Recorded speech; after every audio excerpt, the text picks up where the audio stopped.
áudio. O áudio tá. Tá rolando o vídeo. Ele também tá. Virou um ritual, né? Eu preciso sempre conferir se o áudio e o vídeo tá rolando. Mas, cara, tradições são boas. A gente tá começando Bom, uma, né? É bom, né? É Inclusive, a próxima tradição é... Qual é a próxima tradição? Então... E aí, meu querido... Não vou falar de novo, vou mudar dessa vez. Então, por favor. Meu querido irmão de outra mãe. Boa. Pronto, tá mais... Tá melhor. Tá melhor? Esse é bem melhor. Que eu falava irmão de útero alheio, mas ele não gostava. Ele fala que é muito complicado. Estranho, né? Como é que eu vou explicar? Não, o que é útero alheio? Parece que é meio deformado, né, cara? Tem um carinho, mas fica esquisito. Fica esquisito, né? Da minha cabeça soava melhor. Quando eu falei, não deu muito certo. Enfim, e aí, tudo bom? Tudo bem, cara, você? Tudo bem também. Tudo bem. Antes de eu apresentar o nosso convidado de hoje, eu queria começar com o seguinte.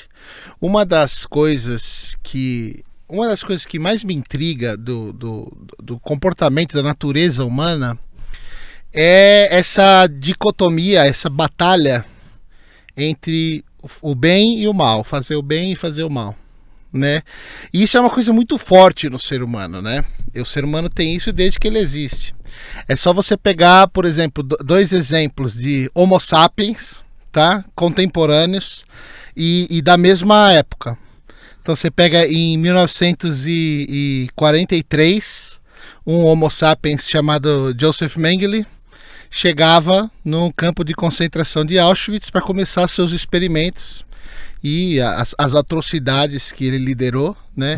De injetar desde gasolina até clorofórmio nos judeus e em nome da ciência, em nome da medicina, né?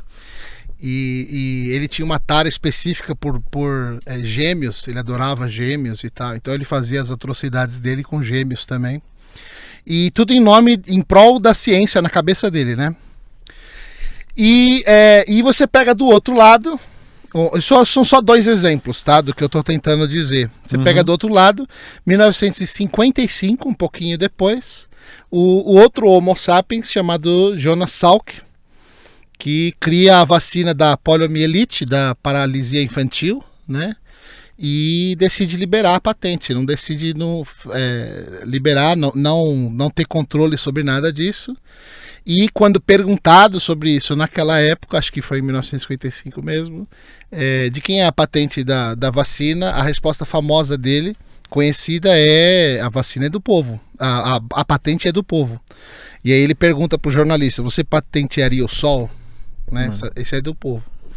Então, dois exemplos da mesma espécie em espectros completamente diferentes, né? E os dois na área da medicina, na área da saúde, né?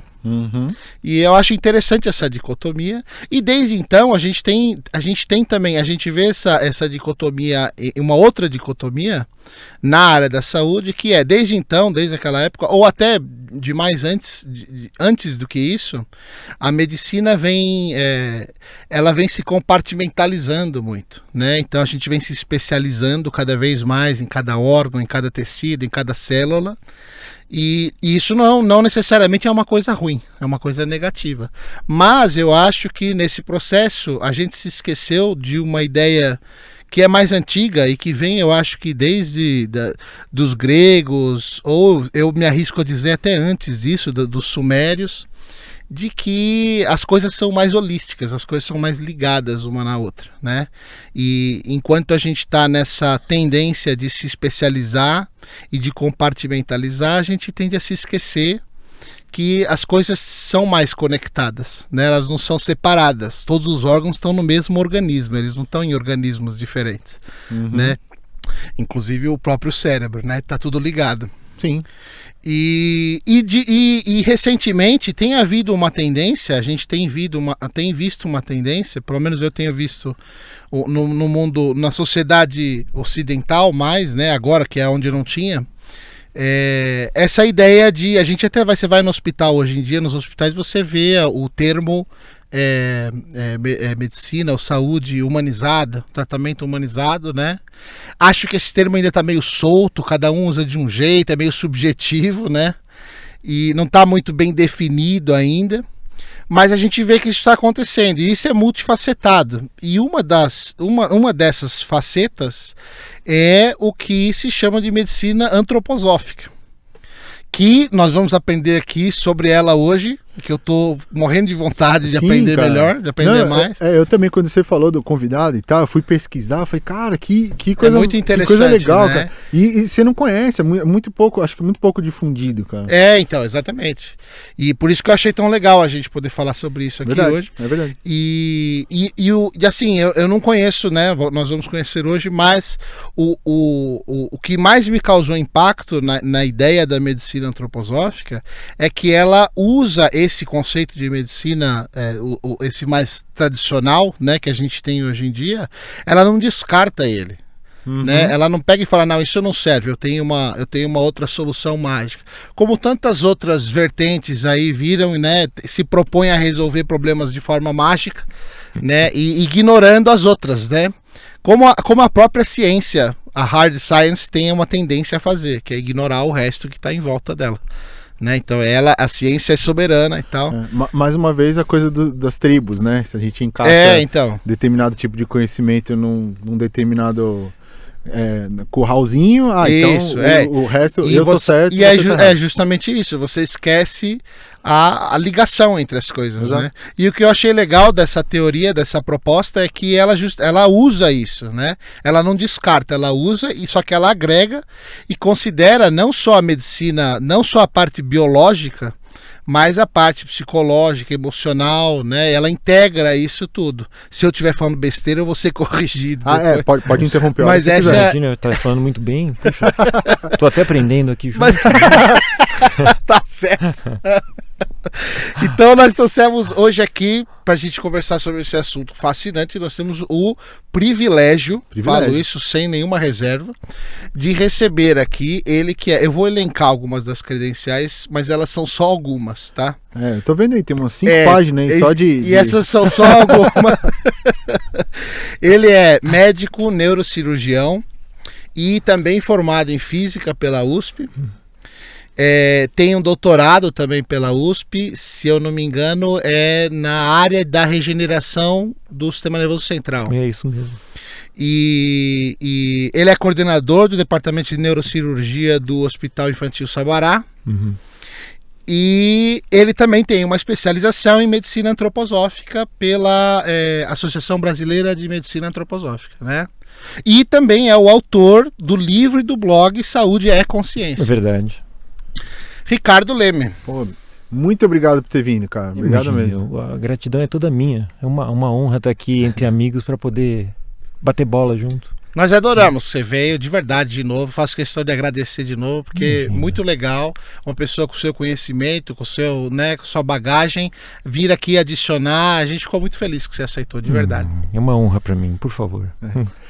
Eu acho que assim, para começar, não sei se você já tinha um plano já, mas eu acho que talvez a primeira coisa assim, conceitual, o que é exatamente a medicina antroposófica, para as pessoas entenderem o que é isso.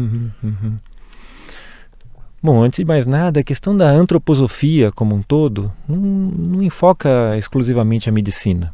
A antroposofia é algo maior, né, que vem dentro da linha de um pensador moderno chamado Rudolf Steiner, e ela traz toda uma cosmogênese, ou seja, um olhar para a história do humano dentro da sua humanidade, desde tempos primordiais. Ela trabalha um aspecto que está vinculado a toda a questão da agricultura biodinâmica. Ela trabalha um aspecto vinculado à pedagogia. Existe uma pedagogia Waldorf. Ela trabalha todo um aspecto social. Você tem toda uma questão econômica ligada a leis sociais que Steiner propõe. E, além de tudo isso, existe uma vertente que ousou adentrar essa área da medicina. O Steiner em si não é médico. Tá. Mas como tinham pessoas muito interessadas no desenvolvimento humano, e você vê, antroposofia, homem, né? Sofia, sabedoria do homem. Então, era um pensador que era muito generoso em receber pessoas de diferentes áreas e desenvolver o pensamento dentro da área de cada um dos interessados na antroposofia em si. Daí surge a medicina antroposófica com uma estudante chamada Ita Wegman, que era médica e adentrou a essa linha da antroposofia. E a partir daí toda a decorrência de uma abordagem da medicina bem menos convencional do que habitualmente nós entramos em relação na história médica, no currículo médico, né? É uma outra leitura do humano, inclusive uma leitura que vai além da biologia. Certo. Porque na medicina convencional nós estudamos uma anatomia, uma fisiologia dentro daquilo que o corpo físico oferece. Na medicina antroposófica existe uma tentativa de ir além daquilo que o corpo físico oferece enquanto objeto de estudo. Então, da mesma forma que na medicina convencional a gente estuda uma anatomia, na medicina antroposófica nós vamos entrar em relação com uma anatomia oculta. Da mesma forma que na medicina convencional a gente tem um corpo físico, na medicina antroposófica nós vamos escutar termos do tipo corpos suprafísicos, corpo etérico, corpo astral, eu. São instâncias do nosso próprio ser que podem ser muito mais facilmente acessadas num estado de saúde. E até são instâncias em que essa prática convida que a pessoa se torne consciente no sentido de não adoecer. Então existe toda uma releitura do próprio processo de adoecimento. Né? A própria doença já não é vista como algo a ser combatido, senão algo que te traz a oportunidade de repensar o porquê de você ter chegado a esse estado. É um enfoque muito interessante e mais generoso com tudo aquilo que acontece com o ser, né? Porque na medicina antroposófica é fundamental o aspecto biográfico de cada um de nós. A nossa história, a história das doenças, a história de como a família se desenvolveu, geralmente ela é incluída numa anamnese para compreender o estado que aquela pessoa se apresenta a você no primeiro encontro, né? Pelo que você me falou, me corrija se eu estiver errado, é mais como se fosse uma corrente filosófica mesmo, como tem o materialismo, o individualismo. É muito mais do que uma disciplina e separada, né? É uma corrente que abarca várias outras disciplinas. É isso, não? Exatamente. Tá, entendi. Existe uma filosofia, existe um pensar o humano dentro de uma dimensão ampliada, né? Quando eu falo que tem uma cosmogênese, da mesma forma que eu tenho uma cosmogênese na física, que se baseia na ideia de uma grande explosão, de um Big Bang, e em toda a gênese do materialismo e de como os próprios corpos físicos se consolidaram, a gente vai olhar para uma leitura, para uma filosofia em que ousa falar sobre a nossa origem espiritual. Então todos esses marcos nas diferentes culturas, né, cultura hindu, cultura persa, cultura greco-romana, toda essa mitologia, ela não é algo que é entendido como velho, ultrapassado. Ele é todo um tecido vivo que conta uma história do homem, uma antropologia que serve ao médico no momento da terapia. Porque os próprios mitos, eles são muito utilizados enquanto uma história de algo que diga respeito à sua própria vida e que eventualmente não é simples de se encarar e que a partir dos mitos ela pode ser retomada, né? Então tem um corpo vivo nessa medicina, né? Uma participação, eu diria, mais efetiva do paciente enquanto pensador. Ele não é só alguém que busca um médico para receber um tratamento medicamentoso, cirúrgico, que também são importantes, mas ele é alguém que é convidado ativamente a ser emancipado da situação que ele se encontra. Então você veja, o tipo de paciente que já vai procurar deve ser alguém que já tem algum grau de controle sobre si mesmo para poder colaborar no tratamento, que muitas vezes está relacionado à mudança de hábitos, que é das coisas mais difícil, né? A mais difícil. Ah, sim, com certeza. Uma coisa é o médico falar, se você tomar isso aqui por algum tempo, de tanto em tantas horas, você vai ficar bom.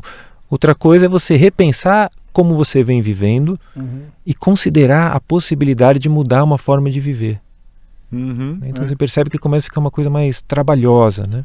Ah, sim. Extremamente. Extremamente. É porque você vê, às vezes a pessoa tem aquela coisa, eu quero emagrecer e tal, não sei o que. Ah, doutor, que me dá um remédio aí. Remédio, cirurgia. Alguma cirurgia, alguma coisa assim. Só que a única transformação que tem é se a pessoa realmente ela mudar a sua atitude, da forma como ela está consumindo alimentos e tal. E é uma coisa muito mais difícil de você fazer. Claro, né? E a própria forma como ela se relaciona com a vida. E você imagina uma pessoa completamente apaixonada, não tem nenhum controle sobre suas paixões, emoções, e se lança a todas, né? Um devorador de emoções. não tem como ele não começar a acumular também em todas as áreas que ele entra em relação, né? Então tudo aquilo que diz respeito ao acúmulo é levado em consideração. Entendi. Até que ponto que essa pessoa se magoa, até que ponto que essa pessoa não perdoa.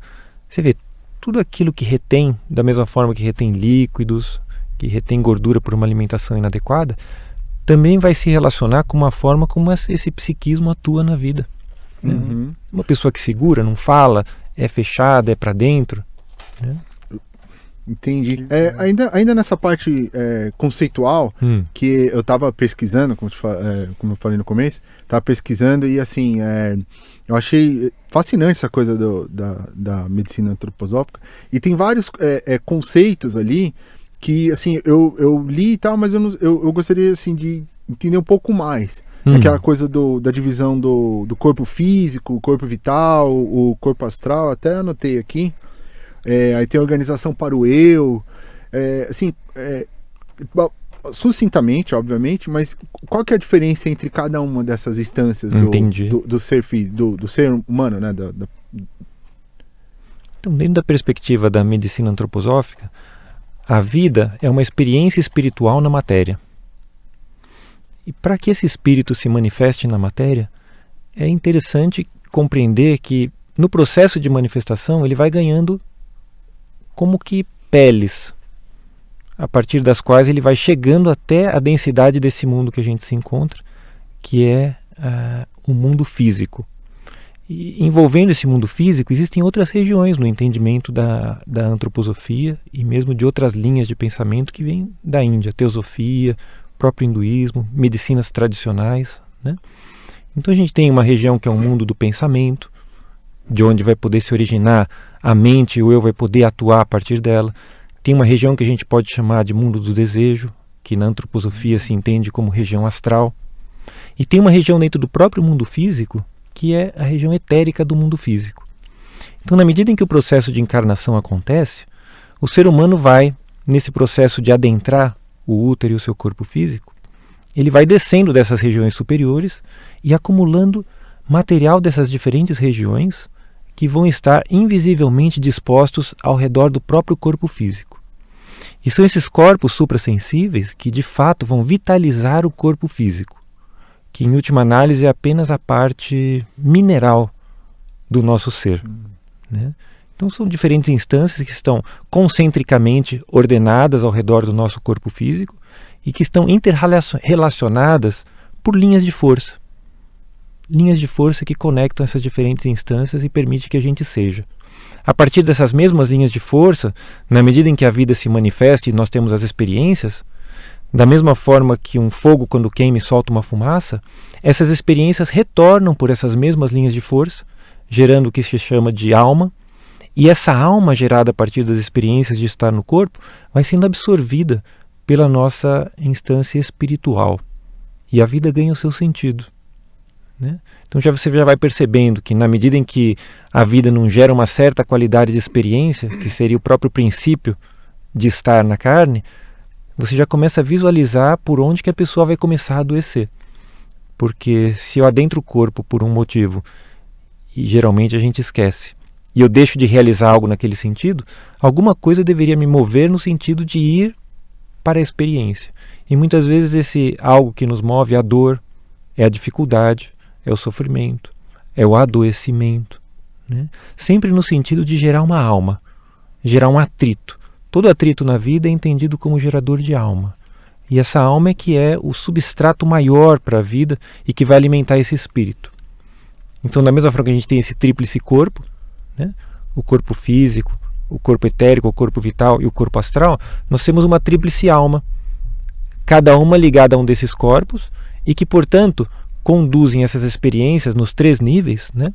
Seja uma experiência no mundo material, seja uma experiência no mundo vital, de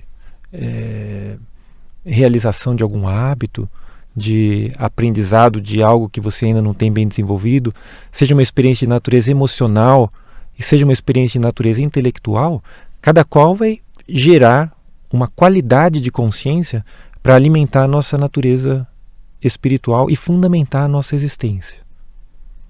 Você vê que é uma anatomia oculta, vamos dizer assim. Né? Agora, como é que é? O que a gente sabe da neuroquímica por trás disso? Né? Porque eu leio, nós somos completamente leigos, né? Mas eu leio bastante sobre isso porque me interessa muito. E eu sei que, por exemplo, o nosso corpo ele produz algumas substâncias que são alucinógenas, por exemplo. Né? Como a gente estava conversando, a dimetiltriptamina e tal, que tem até um negócio meio místico associado à glândula pineal e não sei o que lá, né?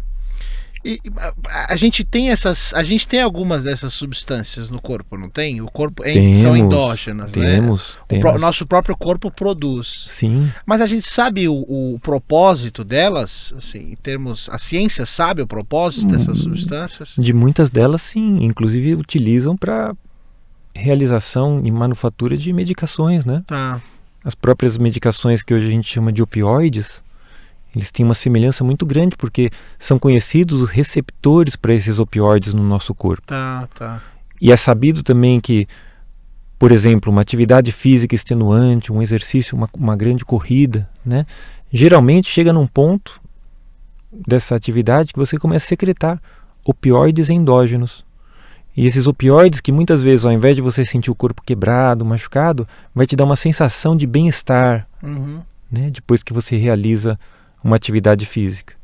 A pessoa que tem uma alimentação saudável e, portanto, um intestino saudável, também vai ter toda uma secreção de neurotransmissores, porque muitos neurotransmissores são produzidos no intestino. O intestino e o cérebro estão muito relacionados. Você observe que a pessoa que não se alimenta bem, ela também não tem um cérebro equilibrado, geralmente, né? Você já deve ter ouvido essa fala de o intestino é nosso segundo cérebro.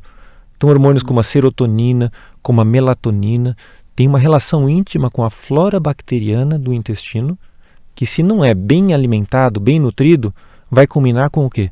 Não só um quadro de obstipação intestinal, mas como distúrbio de sono. Muitas pessoas têm distúrbio de sono e muitos distúrbios de sono são tratados quando você melhora o ritmo intestinal da pessoa. Então tem uma série de substâncias endógenas, né? Melatonina ligada ao sono, opioides endógenos ligados à atividade física, a serotonina ligada às questões do humor da pessoa, né? Que são bem conhecidas e do ponto de vista neuroquímico bastante bem descritas química e farmacologicamente, ao ponto de haverem substâncias sintéticas que simulam seus efeitos, né? Mas tudo isso ainda diz respeito à dimensão física do nosso ser, que é maravilhosa, mas que é campo de estudo e de abordagem da medicina convencional, né? Do currículo de uma faculdade de medicina, por onde você passa pela farmacologia, pela bioquímica. Mas eu pergunto porque, assim, tem muita gente que faz uma associação entre essas substâncias e a ideia da alma, né? A origem da consciência, da alma. Tem muita gente que faz essa associação com esse tipo de substância, né? Sim. Por isso que eu gosto, eu tô tentando aprender mais sobre isso, porque eu acho que é interessante, eu acho que é possível. Você acha que é possível que essas substâncias façam parte de constituir o que a gente chama de alma, o que a gente entende por alma, por essa questão do corpo etéreo, né? Acho que tem algo muito interessante no que você está falando, porque se você pensar bem, de alguma forma o corpo físico precisa estabelecer uma relação com o corpo etérico, o corpo vital. De algum modo, esse corpo vital tem que estabelecer uma relação com esse corpo astral ou de desejos. E de algum modo, essa mente também tem que estabelecer uma relação com todos esses corpos. Eles estão concêntricos, né? E de fato, se você observar o corpo físico, deve haver alguma instância dentro da fisiologia normal que nos permita encaminhar até a maior proximidade possível com um veículo de natureza suprassensível. Então, quais são esses elementos que poderiam nos encaminhar nessa proximidade? Você vê, o cérebro físico está em grande proximidade com aquilo que a gente chama de mente. Para a ciência convencional e para o cientista cético, e não quero dizer que isso seja menos ou mais, são formas de pensar, o cérebro secreta pensamentos. E o pensamento é conjunto de atividade elétrica disparando, é neurotransmissor sendo despejado na corrente, nas sinapses. Isso é uma forma de olhar. isso decorre de por muito tempo a gente ter observado que o intestino secreta enzimas digestivas, o fígado secreta bile, o estômago secreta suco gástrico. Então o cientista, naturalmente, num primeiro momento, num primeiro pensar bem óbvio, ele vai dizer: o cérebro secreta pensamentos. Quando a gente sai da medicina convencional e a gente vai para uma outra instância de pensar, da qualidade da antroposofia ou de uma ciência de natureza que a gente designa como oculta, a gente vai olhar para o cérebro de uma perspectiva completamente inovadora e inusitada. Vamos olhar para o cérebro como sendo uma antena. O cérebro é uma antena que capta uma qualidade do ser, que diz respeito à sua mente, que é entendido dentro de uma medicina que admite um suprassensível dentro do nosso ser, como algo que está à nossa volta como uma nuvem, e que entra em relação com o nosso cérebro, e que os neurotransmissores não são em si o gerador do pensamento, senão a manifestação física de um processo muito mais complexo. O mesmo aconteceria em relação ao corpo astral, em relação às emoções, às sensações. Tem uma frase que eu anotei aqui, que eu achei genial, do Steiner, que ele falou assim: pensar é um órgão de percepção tanto quanto os olhos ou ouvidos. Assim como os olhos percebem cores e o ouvido percebe sons, o pensar percebe ideias. Então, que é exatamente isso. Isso. É exatamente o que você falou. É genial isso aí. Você foi para um lugar muito interessante, porque na medicina convencional a gente fala em 5 sentidos. Audição, visão, olfação, tato, paladar. Na medicina de natureza antroposófica, você vai falar em sentidos: um sentido do eu, um sentido do equilíbrio, um sentido do pensar, um sentido da fala. Precisamos perceber que a gente está falando de uma outra perspectiva de compreensão do humano. Né? Mas são sentidos que nós não somos simplesmente reféns, nós não somos passivamente acometidos por uma sensação, como o olho é em relação à luz, como o ouvido é em relação ao som. São sentidos ativos. E a humanidade, ela ainda não funciona dentro de uma perspectiva de ativamente entrar em relação com a vida. Você vê que as pessoas são muito reféns de circunstâncias. São poucos de nós que são atores ativos da sua própria vida. Então a gente está muito mais numa situação de ver o que os nossos sentidos nos mostram do que entrar em relação com sentidos ativos, que pede uma atividade da nossa parte. Né? Que a gente tem sempre uma reação mecânica ao mundo que a gente está, né? A gente não age de uma forma mais subjetiva em cima cerca do mundo e tal. Essa transformação é muito bacana. E tem pessoas que acreditam que estejam pensando, mas o que elas estão fazendo? Repetindo o que escutaram. Elas estão tendo pensamentos. Então elas repetem algo que foi dito, algo que foi escutado no lugar, estabelecem um diálogo, uma conversa, mas elas não estão atuando de forma crítica absolutamente nenhuma sobre aquilo que está sendo dito. Não existe uma participação ativa de algo a partir de uma instância maior do nosso ser que esteja criando uma forma peculiar de olhar para aquela situação, senão repetindo aquilo que foi proposto.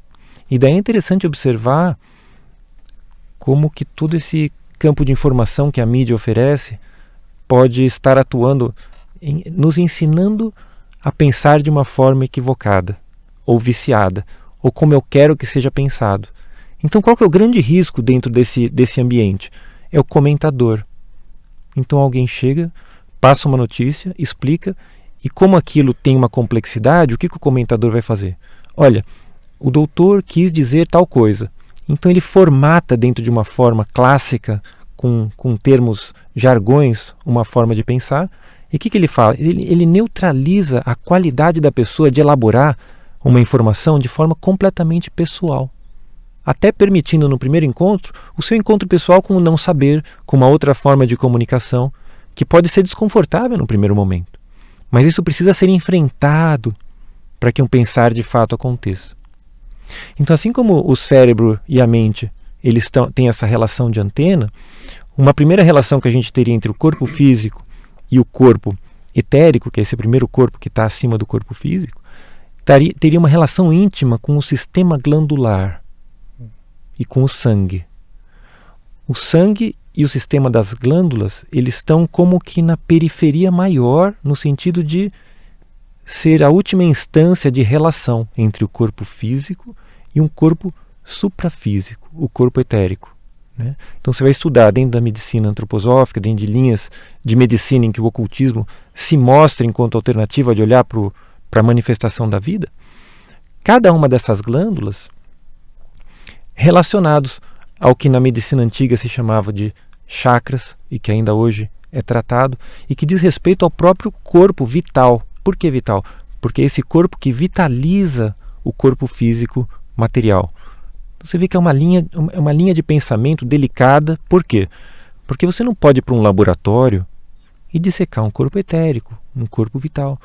Então você precisa ter uma compreensão, você precisa entrar em relação e permitir que isso seja possível para que o seu pensar entre em relação viva com a observação do que é essa vitalidade, como ela se manifesta no corpo físico. Então a forma de aprender é diferente de você ir para uma sala de aula, dissecar um membro e mostrar, olha, aqui está o que eu quero te mostrar. É uma forma de vivenciar esses processos.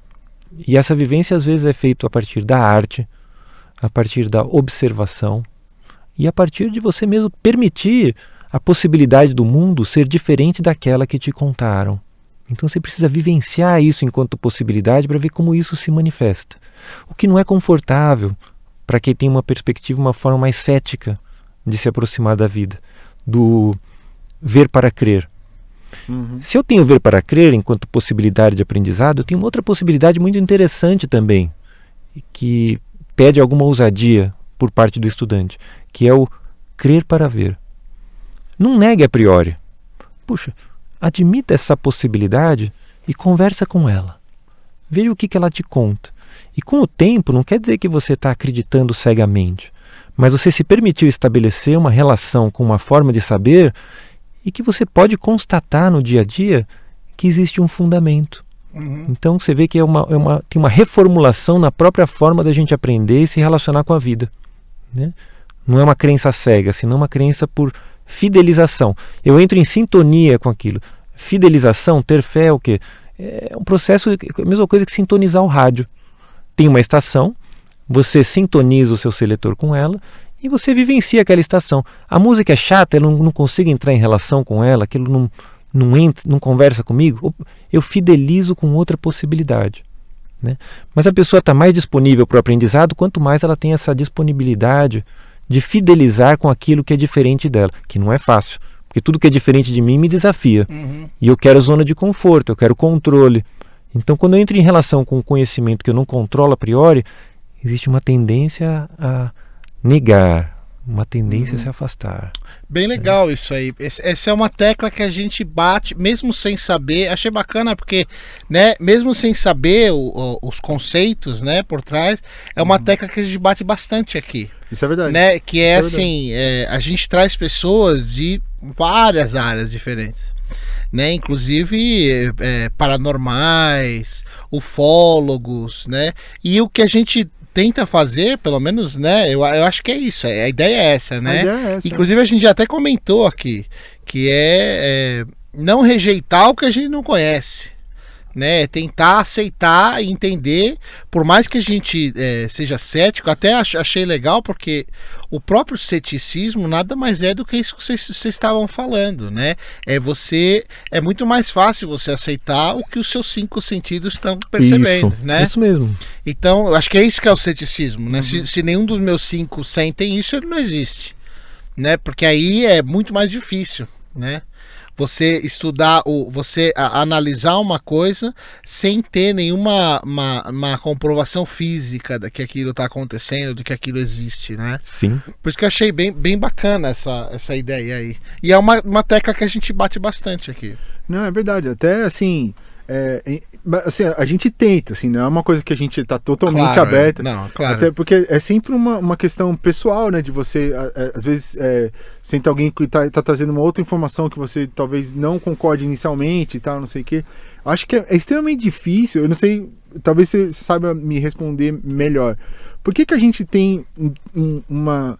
É quase que visceral uma resposta do tipo, chega alguma coisa que não bate muito com a sua visão de mundo, é muito difícil você falar assim, tá bom, Entendeu? Tipo, totalmente sem tipo, adicionar alguma coisa, simplesmente se mostrar como um receptor de alguma ideia. Sim, é muito difícil, porque a gente sim. quer, por mais que a gente, assim, ou ouve a pessoa, a gente ouve a ideia, a gente ainda tem que, poxa, muito bacana, mas tem isso. A gente, essa necessidade de adicionar alguma coisa, né? Sim. É muito difícil ficar, tipo assim, legal, bacana, e parar ali, né? Sim. De antagonizar. Você tem que antagonizar. Ainda mais nos dias de hoje, né? Mas não parece que necessariamente está num estado tá num estado exacerbado esse negócio. Às vezes não necessariamente você precisa até antagonizar, mesmo você concorda, mas você precisa adicionar alguma coisa. Sim. Né? Entendeu? Sim. Tipo assim, não é aquela coisa assim, pô, bacana. Uhum. Entendeu? Tipo. Isso que você está falando é uma coisa muito maravilhosa, porque você vê na poesia isso é um pouco mais claro, né? Você vê quando o Fernando Pessoa nos convida. Tudo vale a pena se a alma não é pequena. Então você percebe que isso diz respeito à qualidade anímica da pessoa. Quando eu falo de alma, por mais estranho que possa parecer para um cético, né? A alma diz respeito ao quê? Objetivamente, para alguém que não tem essa vivência. As nossas simpatias e as nossas antipatias. Existem pessoas que são extremamente antipáticas. Elas têm um grupo de amigos restritos e elas só conseguem se relacionar com as pessoas que reforçam aquela forma como elas veem o mundo. Elas são antipáticas. Aparentemente elas até conseguem fazer amizade, mas as amizades delas são viciadas numa forma de pensar. Existe uma tendência da pessoa que tem essa antipatia ao novo de ter também uma forma fixa na elaboração do seu pensar. Existem pessoas que têm uma qualidade anímica simpáticas. Vamos dizer, na linguagem do Fernando Pessoa, a alma não é pequena. Então a pessoa simpática, quer dizer, ela se permite entrar em relação com pessoas que tenham paixões diferentes da sua própria. Então essas pessoas têm uma relação diferente com o transformar-se e até uma relação diferente com a morte. Porque na medida em que eu escuto uma pessoa que pensa de forma diferente da que eu penso e eu me disponibilizo a admitir que aquela pessoa possa estar certo, o que é isso se não um exercício de morte? E para exercitar a morte, essa natureza, a pessoa precisa ter uma natureza muito simpática, disponível e generosa. Isso não é simples. Então, respondendo a sua pergunta, o que acontece com as pessoas? As pessoas têm medo da morte. A morte, olha que interessante. A morte muito fundamenta... Legal, né? Muito legal essa Porque é uma morte quando alguém chega com algo novo para você e que você não tem recurso para se apoiar no chão. Se você tem muita insegurança, se você está numa realidade muito restritiva, você quer um apoio. Então, qual é o primeiro apoio que você tem? Negar. Não, isso aí não é. Então, as suas perguntas não são por interesse. As perguntas dessas pessoas, geralmente elas vêm como um desafio, como uma ironia. Uhum. Você percebe na fala que a pessoa não está querendo entrar em relação com um saber de outra qualidade, se não desmerecê-lo. Então, uma qualidade de pessoa, né, que por trás disso está um medo, que está muito presente na nossa sociedade. Né? Sendo o medo da morte, talvez o medo que culmine, né, dentro disso, porque é um morrer, né? É um morrer para si, para que o outro possa ser. Que legal. Não faz sentido essa faz total sentido. Que legal. Muito legal. Pô, é uma noção totalmente muito bacana, muito artística também, né? É poética e tal. E é interessante porque o Steiner, acho que ele começou como crítico literário, não é isso? Desconheço. Eu tava pesquisando aí assim, é o Wikipedia, por e simplesmente. Mas tava aquele... Dá pra ter 100% de certeza. Então, mas parece que começou como crítico literário. Eu lembro que ele cuidava dos arquivos de Goethe. Né? Eu via também essa relação com Goethe. E ele organizava os estudos de Goethe, que é um cientista dentro de uma linha muito própria de olhar para o mundo, né? E muito aberta para aprender, que não é viciado pelo método científico convencional. E na organização desse arquivo, e como um estudante interessado em outras áreas, ele correlacionou o pensamento de Goethe, tanto que a ciência que subjaz à prática antroposófica se chama goethenística, né? Tem o goetheanismo por trás disso, que é uma forma de entrar em relação com a ciência. Então, talvez, quando você fala que ele era um crítico, talvez no sentido de entrar em relação com essa literatura e organizá-la, né? A própria linguagem em si, não só da antroposofia, mas como você mesmo está falando, assim, como eu sou formado em letras, eu percebo muito, ele tem muito análogo à linguagem artística, tem muito é uma coisa mais aberta, assim, não necessariamente Sim. ligada a uma técnica, mas é mais a questão da interpretação do que como você está fazendo, Sim. né? Então, Sim. esse tipo de linguagem é muito interessante, né? Você aplicar a questão da arte a todos os outros conhecimentos, É né? claro, é claro. Porque na cultura grega, e isso é muito utilizado como base no pensamento da antroposofia, a gente observa esse tripé do conhecimento que é o bom, o belo, o verdadeiro, e que pode se desdobrar na sociedade moderna como ciência, espiritualidade e arte. A ciência convencional, ela adentra pelo ramo da ciência e praticamente expurga o que é espiritualidade e o que é arte. Uhum. A antroposofia, junto com um pensamento científico, um método científico guetianístico, ela admite a possibilidade de estar linkada, vinculada à questão da arte e à questão da espiritualidade. Uhum. Tanto que na antroposofia você vai ver, segundo Steiner, toda uma cosmogênese ligada não só à dinâmica planetária, mas a corpos suprassensíveis dos planetas, entidades espirituais que estão alinhadas a todo o processo evolutivo, uma releitura do cristianismo dentro de uma perspectiva inusitada. Então, toda essa figura que leva a um pensamento de saúde no seu sentido mais pleno, enquanto o ser humano é plenamente desenvolvido, diz respeito ao ser humano plenamente espiritualizado. Então, uma ciência que se permite uma proximidade com o espiritual e com o artístico um pouco mais honesta do que uma ciência mais materialista, né? Porque nessa medida ela se mostra permeável àquilo que não se sabe. Ela te permite associações que ainda não foram feitas. Enquanto a ciência materialista funciona como se fosse em grandes picos. Você observa que, apesar de a gente estudar uma história da ciência, tudo aquilo que foi verdade por um longo tempo, num século seguinte cai por água abaixo e a ciência muda completamente. Ou seja, todas aquelas autoridades, aquele corpo acadêmico que defendia um pensamento, hoje é visto como uma história e muitas vezes olhados anedoticamente. Né? Se houvesse uma permeabilidade a possibilidades que às vezes muitas pessoas naquela época já tinham, né? Talvez a ciência não precisasse ter passado por esses momentos de acreditar em verdades tão transitórias. Né? Talvez e é por isso que eu tenho essa crítica forte à ciência, porque ela se propõe, como eu falei no começo, a ser soberana, né? E ao mesmo tempo é exatamente isso que você falou. O que era soberano há um século atrás, hoje em dia é uma anedota. Né? Isso é comum que aconteça. A gente até contextualiza aquilo e fala, eles pensavam assim por causa disso, eles não sabiam disso. É curioso, né? É muito curioso. E a gente insiste em, né, bater nesse conceito soberano da ciência, né? Sim. Nada está acima da ciência. Então, né? olha que coisa delicada, né? Como será a ciência daqui 100 anos? Exatamente. Porque a gente dá um crédito forte a ela. E a gente sabe que a ciência está por trás de toda uma formulação de uma constituição da própria sociedade.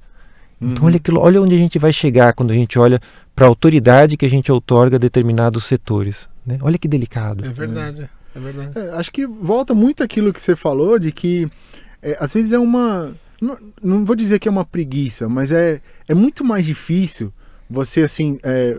você pensar em uma questão de interpretar alguma coisa, porque interpretar significa que quem está recebendo participa junto com quem está enviando essa informação e para construir alguma coisa. Sim. Do que você simplesmente, tipo assim, pensar a ciência ela me traz respostas e aquilo já vem pronto e eu não preciso fazer nada. Eu sou apenas um receptor de uma informação. Maravilhoso. Né? Maravilhoso. Então, esse tipo de visão é muito legal e é ao mesmo tempo muito complicada porque ela demanda uma participação maior do receptor e para isso é muito complicado a gente instaurar Sim, no entanto não é algo tão novo. Você vê a obra desse judeu antigo que é o Martin Buber, quando ele nos convida nessa obra Eu e Tu a uma relação de fato genuína, é essa em que aquela pessoa que está completamente armada de um conhecimento, na medida em que ele recebe um paciente que o procura, o desafio para que algo genuinamente aconteça de forma digna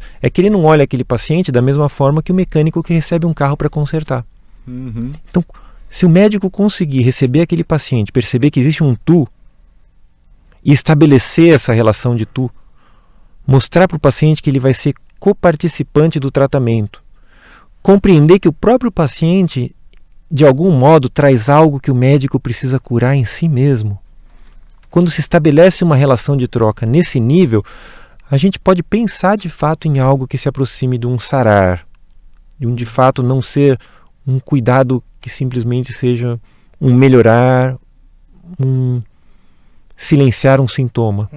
Então a relação eu e tu é onde todo encontro existe uma disponibilidade bilateral de mudança e transformação. E o Martin Buber trabalha bem nessa obra Eu e Tu, essa leitura, né, que diz respeito à linguagem, de não tornar-se refém do outro, né? Trabalhar em coparticipação, para que a relação não seja do tipo eu isto. Você não é uma coisa, você é um ser. Então enquanto você fala, eu não escuto enquanto Ricardo. Enquanto você fala, eu me anulo de tal modo enquanto ser, para que o seu ser possa acontecer dentro do meu ser. E se houver a possibilidade de eu me manifestar novamente, quando eu me manifestar, eu vou ser um ser completamente diferente daquele que começou a escutar. Então, as relações humanas passam a acontecer dentro de outro nível. Mas para isso a gente precisa baixar a bola. Se eu sou o figurão e acho que você veio me procurar porque eu sei mais que você, a relação não se torna possível. Então a gente precisa reestruturar a nossa forma de nos relacionar. Né? É um desafio, né? É um desafio, né? É a mesma. Isso que você falou é a mesma analogia do.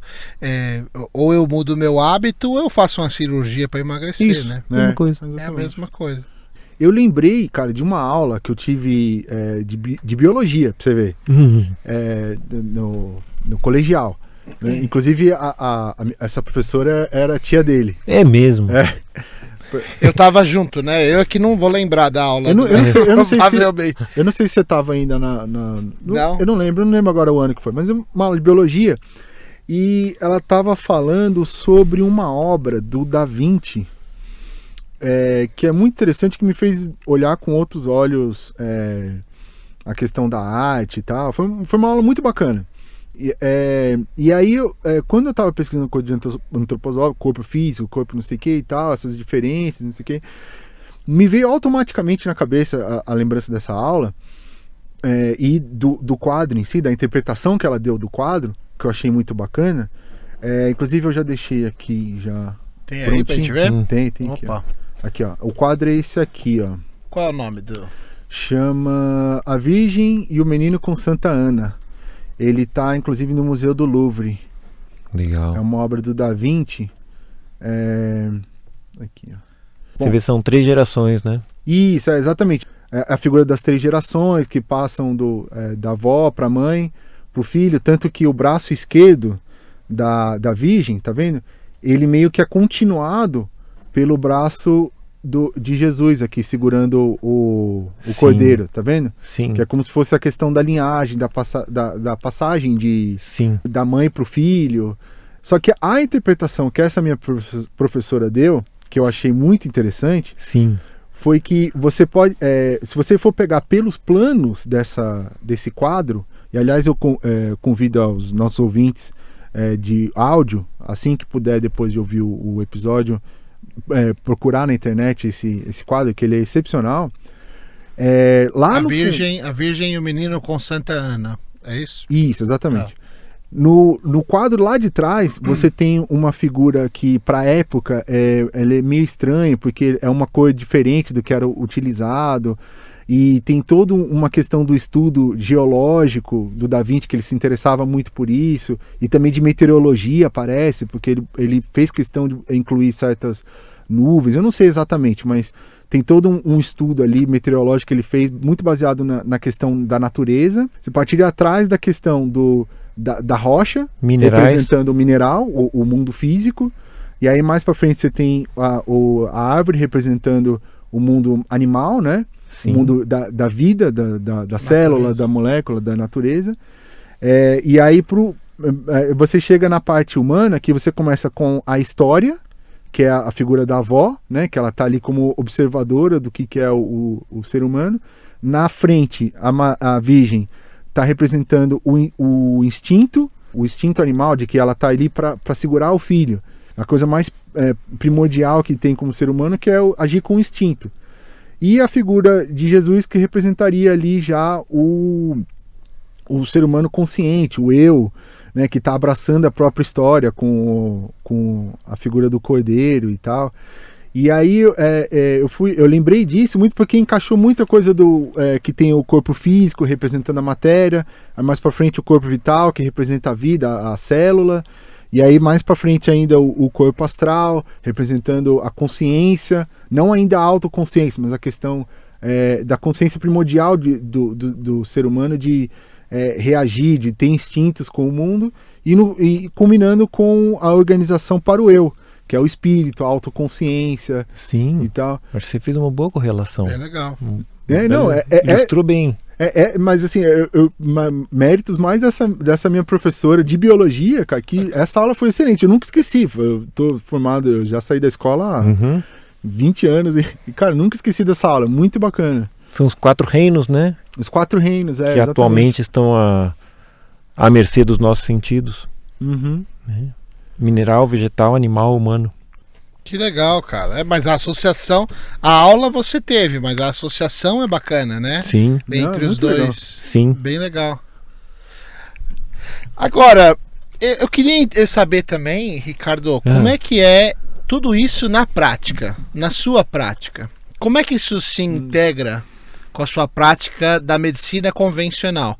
Que, aliás, diga-se de passagem, não é nenhum, eu acho, na minha opinião, neurocirurgia é a mais fantástica de todas, né? No sentido certo da palavra fantástica. Você pensa assim?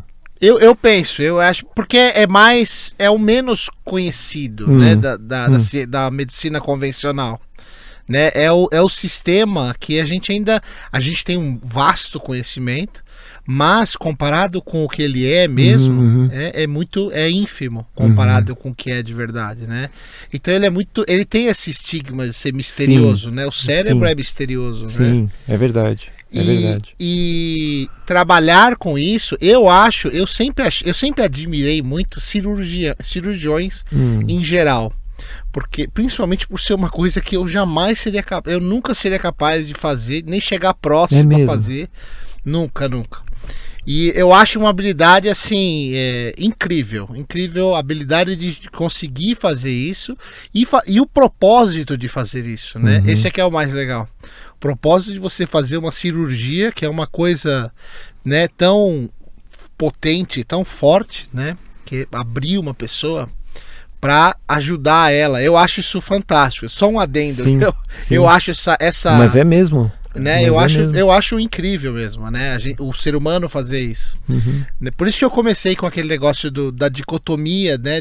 Os extremos que o ser humano chega, né? Os extremos e um ser humano em nome da medicina cometendo atrocidades e outro salvando um monte de criança de paralisia infantil, né? Agora, mas como é que é isso na prática? Assim, você aplica esses conceitos nessa prática de neurocirurgia, no hospital? Sim. Como é que funciona essa integração? Sempre que a gente fala em prática, a primeira questão que a gente precisa ver é como que essa prática atua sobre nós mesmos, né? Porque uma coisa é a prática para os outros, ou seja, você tornou o seu conhecimento utilitarista para aplicar nos outros. É interessante, mas você é um técnico. Não sei se a gente pode chamar essa pessoa de prático de fato. Então acho que o prático ele precisa ter o cuidado de, no primeiro momento, aplicar o que ele sabe sobre si mesmo. E nesse sentido eu me sinto muito privilegiado por ter feito a neurocirurgia, porque eu tenho questões no meu caráter que precisam ser muito bem trabalhadas, que dizem respeito ao orgulho, à prepotência. E a neurocirurgia, a formação em neurocirurgia faz com que a gente encontre uma qualidade de pessoas onde a gente vai poder rever bem como que esse orgulho e prepotência eles podem ser revisitados, reestruturados ao ponto de você reconstituir a sua humanidade. Porque como que você pode se considerar humano enquanto você quer ser melhor que o outro? Onde você quer ser mais, que é o ímpeto que no primeiro momento, quando você está no processo de formação em neurocirurgia, você tem. A questão é como estar junto com o outro, depois de ter se especializado tanto, de ter feito algo que as pessoas olham com o olho assim tão arregalado e que você corre o risco de se achar o máximo. Então como resgatar essa humanidade dentro desse processo todo? Então a prática começa aí, no olhar pessoal, né? Então, eu vejo os outros em termos de melhor ou pior, eu estou doente, né? Então, quando eu viro o outro de fato como ele é, e não em termos de melhor e pior, mas senão apenas como diferente, eu posso estar começando a integrar todo esse conhecimento maravilhoso que a neurocirurgia dá, que as faculdades dão, de uma forma de fato participar da vida, que eu acho que é a grande coisa. Então, na prática, onde a gente vai aplicar isso? Primeiro em nós mesmos, no sentido de equilibrar, equacionar e tratar do nosso próprio caráter e as nossas próprias deformidades comportamentais, né? E num segundo momento, isso se torna natural ao tal ponto em que todo encontro é uma oportunidade de uma prática médica. Então você muda a qualidade da sua escuta, a qualidade da sua presença, a qualidade da sua troca. Então a medicina deixa de ser feita dentro do consultório ou dentro de um centro cirúrgico, senão todo mundo que chega até você está acontecendo uma relação sagrada, uma relação médica, uma relação de respeito, uma relação de comunhão. Toda medicina que trabalha esse aspecto do ser que você chamou de holístico, né? Em alguns momentos tem sido tratado hoje como integrativo, ela humaniza o profissional e melhora muito a qualidade dele, principalmente no que diz respeito ao encontro. Então todo encontro é terapêutico. Então não tem mais aquela relação de você se sentir na obrigação de curar ou não, mas existe uma disponibilidade total do seu ser para que algo possa acontecer que esteja além do seu controle. Então é uma capacitação? É sim, mas é uma capacitação que não te torna um técnico, ele te torna interessado por participar de um processo cujo resultado você desconhece. E é claro, dentro desse processo você vai fazer tudo o que você tem de melhor disponível tecnicamente para operar um cérebro, mas antes disso para indicar bem uma cirurgia. Na medida em que você se humaniza, a indicação da cirurgia deixa de ser para um paciente que tem um exame alterado, senão para um paciente que você visualiza no mesmo momento a sua mãe, o seu pai, o seu irmão, a sua esposa, o seu filho. Então a indicação ela se torna muito mais acurada. Deixa de ser uma descrição patológica para ser uma vida que está sendo cuidada. Percebe? Isso muda totalmente a sua prática e a forma como você se relaciona. Claro, e é o conceito, eu acredito que seja o conceito original de medicina, né? É o motivo pela ela ter sido criada, para cuidar da outra vida, né? A gente aqui, conforme foi se desenvolvendo, meio que perdeu essa noção. Exatamente, Vinícius. Você lembra que no começo do curso de medicina, eu lembro que teve uma reunião e a professora de enfermagem perguntou, né, por que cada um veio fazer medicina? E eu fiquei muito surpreso quando eu vi os colegas dizendo que era para ajudar, ou porque o pai era médico, a mãe era médica. É muito comum o médico ter médicos na família, né? Eu não tinha por acaso, né? Salvo depois descobrir que tinha parentes distantes que eu nunca havia conhecido, né? E naquele momento eu me vi numa situação que eu tive que responder. Eu vim para cá porque eu acho que do ponto de vista financeiro e do ponto de vista de projeto de vida, eu acho que é uma profissão que mais adequadamente vai permitir que eu tenha um bom viver. E eu aprendo muito tardiamente a importância do relacionar-se. Eu resgato a possibilidade do encontro com o paciente num outro momento da vida, né? O que foi algo maravilhoso, mas eu percebi o estado que eu me encontrava quando eu começo o meu curso de medicina. Estava num estado deplorável. Não que eu não me encontre agora, mas o estado deplorável de olhar para a profissão como um recurso técnico. Né? E a própria profissão acaba transformando você, permitindo que você encontre com o outro. Né? Que legal. Esses são os mistérios, né? A gente não sabe como acontece, nem porquê. Né? E como é que estão os hospitais em geral, pelo que você vê, pela sua experiência? Como é que está a aceitação, né? Porque a gente vê, que nem eu falei, a gente vê que tem, né? Não faz muito tempo a minha sogra teve um problema complicadíssimo de saúde e ela ficou internada na UTI e tal. E eu lembro que lá eles tinham, a gente revezava e tal, e eles tinham o que eles chamavam de UTI humanizada, né? Que é um termo muito mais simples do que o que a gente está falando aqui, mas era só porque os familiares, acompanhantes podiam ficar na UTI, né? Que até recentemente era proibido. Né, na UTI não podia ficar, mas então por isso que eu falei que o termo é usado de forma mais solta, mais subjetiva, né? Como é que é na prática? Assim, os hospitais estão adotando melhor essa ideia, esses conceitos, estão deixando um pouco de lado a questão do convencional? Ou existe uma resistência? Eu digo na parte administrativa, ou os colegas médicos. Como é que é esse cenário hoje em dia no Brasil aqui?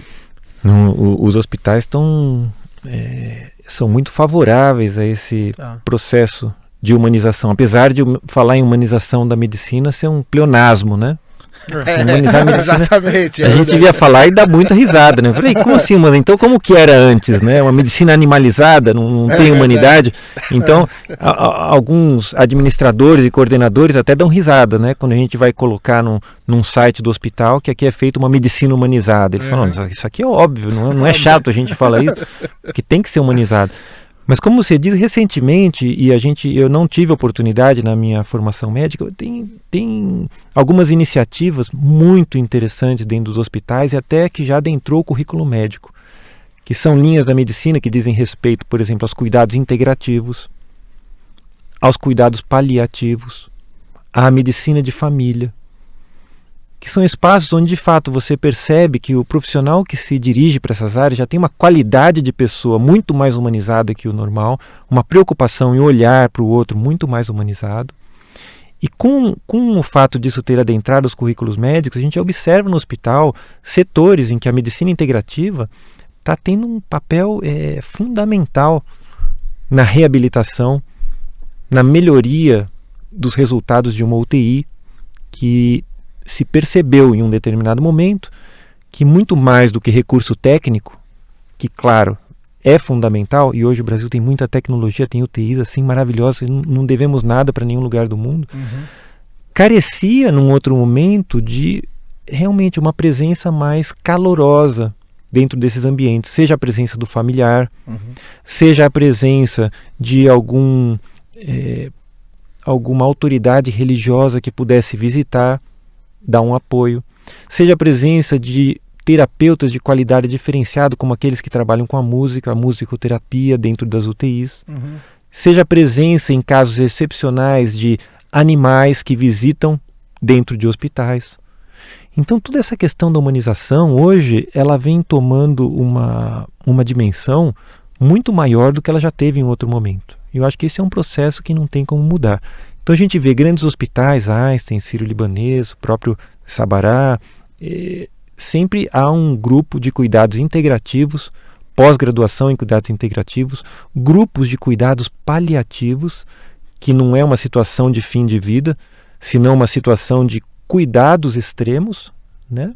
Não porque não tem mais nada a fazer, eu vou chamar o paliativo. São cuidadores de fato, envolvidos emocionalmente, muito engajados com a questão de dar uma qualidade para aquela pessoa, surpreendendo resposta de pacientes internados, né? Porque quando a pessoa se sente acolhida, além daquilo que a técnica proporciona, né? Porque a técnica está resolvendo o corpo físico, mas hoje se sabe que a parte emocional na forma de lidar na relação médico-paciente, ela é fundamental para uma boa resposta. Acho que para qualquer relação humana, né? Claro, mas isso não é óbvio. A gente não cansa de ouvir história de avós, né? Que ou bisavós, que um faleceu e 2 semanas depois o outro vai também, né? Eu acho que é essencial, né? Essa relação, o estado emocional, né? O acolhimento, faz toda né? A diferença, né? O acolhimento.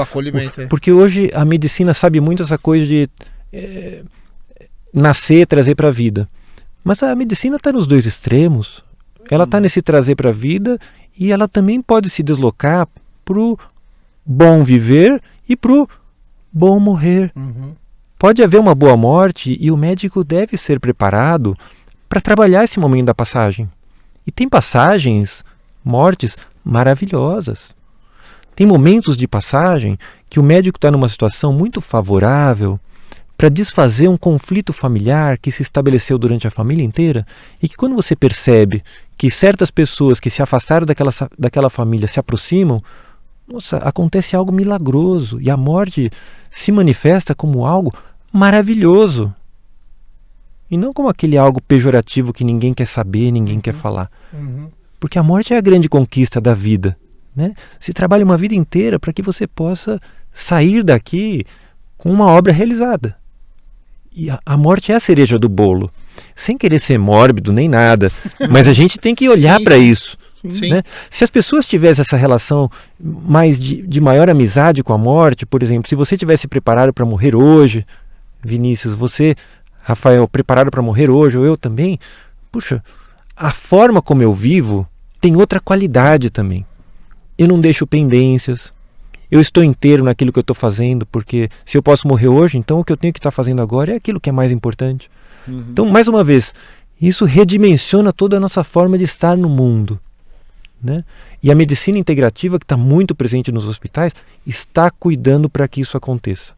Tenho inúmeros amigos muito empenhados, fazendo trabalhos maravilhosos nos hospitais. Que legal, maravilhoso. Que bom saber. É. E é uma tendência que está crescendo. Sem dúvida. Que bacana. Nitidamente.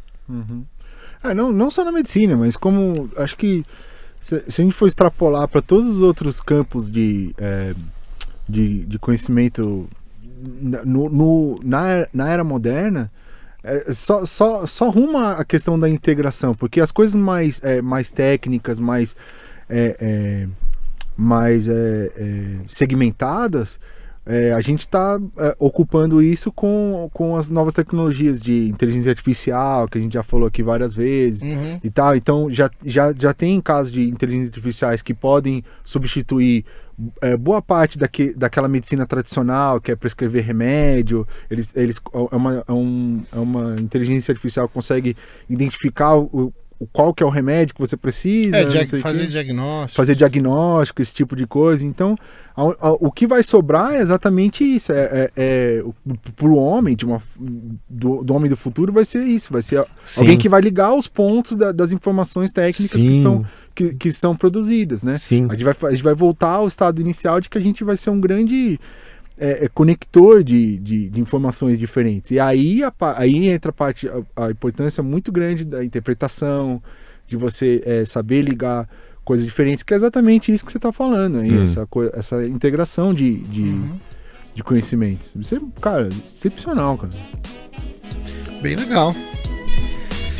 Cara, eu acho que é isso, senão nós vamos ficar aqui a noite inteira. Tem muito mais coisa pra falar aí. Então, a gente pode combinar, porque vocês Ricardo, com certeza. A gente sente...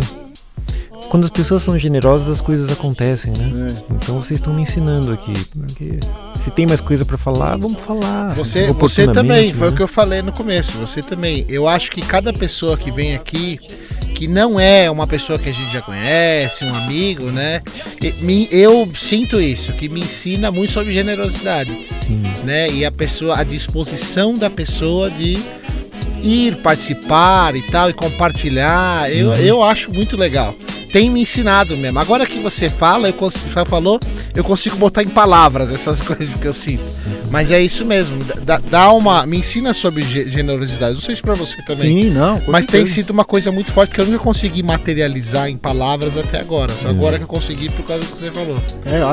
Acho que hoje especificamente, com certeza, a gente aprendeu muito mais do que isso. Não brinca, rapaz. É sério, poxa, foi excepcional. Agora, fantástico mesmo. Tá intimado a voltar. Tá intimado a voltar.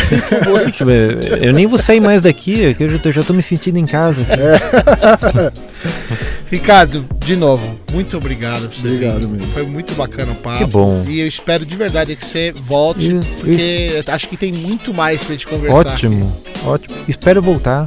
Com certeza. Vai ser um prazer estar junto pra trocar figurinha. É verdade, exatamente. Perfeito. Obrigado, valeu todo mundo, os ouvintes, espectadores. É isso aí? É isso aí. Então falou, até mais. Até mais.